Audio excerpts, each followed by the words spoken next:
Hi, welcome back to Talk of the Town. A pleasure to have back on the show Michael Biedenbaugh, Executive Director of Palmetto Trust for Historic Preservation, and Robin Townsend, representing the Binya Foundation, to speak of Palmetto Trust's role in Daufuskie restoration. Welcome to the show, and how exciting is this? Thank you so much for having us. Absolutely. And we appreciate the Binya Foundation for giving us a place to talk about this. And a couple years in the making, from what I understand. I first came on Daufuskie 3.5 years ago, growing up in the upcountry of South Carolina, and I met Robin, and Robin said, "You've got to get over here." Yeah, it was very interesting the way it started. This has been a passion of the Binya Foundation. Part of our mission is historic restoration in the Low Country, and to finding someone that would have that same passion to come to Daufuskie. And Palmetto Trust has that reputation, so we tracked Mike down. But it was interesting, historic preservation, the Daufuskie Island Historical Foundation had also heard Mike. So it was interesting, since we had two of them, we kind of ganged up on them, and so here we have Mike today. And my life has changed since coming on to Daufuskie 3.5 years ago. I bet it has. So how does the Daufuskie Endangered Places program actually work? Well, Palmetto Trust itself has an Endangered Places program to where we have a fund of money that we go and usually purchase property and then renovate it and put it back out in the marketplace with protections so that the historical property is always preserved through private ownership. Okay. However, on Daufuskie, that wouldn't work because of the reason that the African Americans who owned the property had a lot of passion in wanting to keep the property in their hands, and we 100% understand that. So we tried to develop a program where we wouldn't have to purchase the property to invest money, but where we could come through an agreement with the property owners where we could safely invest money into the property, but they still own the property and can still benefit from private ownership. Right, which is so important to them. Yes. Which is so important to them. So we were fortunate to get a grant to us from the 1772 Foundation out of Connecticut of $150,000 to try this experiment that has never happened anywhere. And that's a good lump sum of money. Well, it is, except it will probably be eaten up with 2/3 of the first house we're going to work on. But what this was just to get something started.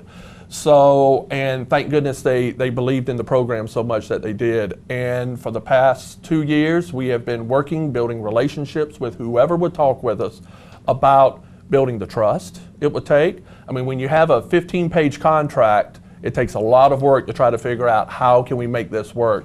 And we're confident that all the protections for the family are in there.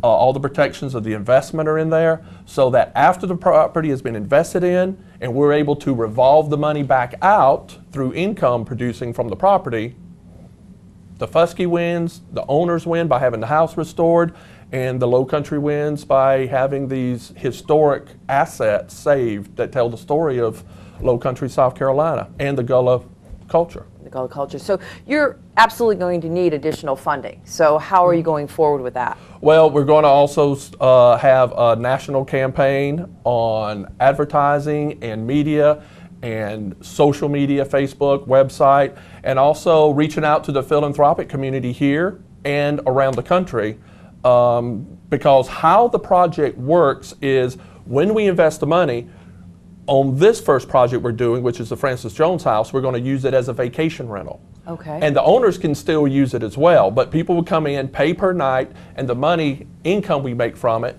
comes back into the fund. And so the sooner we get all that money back in, the sooner the owner can have our lease out of the way and full rights 360 days of the year to use it. Basically get the home back. Get the home back without our lease involved. Right. And so with that reward in mind, we're hoping to attract philanthropy to try to make that process happen as quickly as possible. So donations are important. Donations are important, and we will set up systems on the website. This is all brand new. It's only happened in the last 3 or 4 weeks. Right. And so we will have systems in place online. Right now we have Palmetto Trust for historic preservation, and we already have a window there where people can pay into PayPal to donate to the Daufuskie Endangered Places program that will help fund this. It's fabulous, and I know, Robin, you have worked diligently throughout the many, many years on Daufuskie, so this is really exciting news. So if people want to obtain more information, which they will, and where do they go?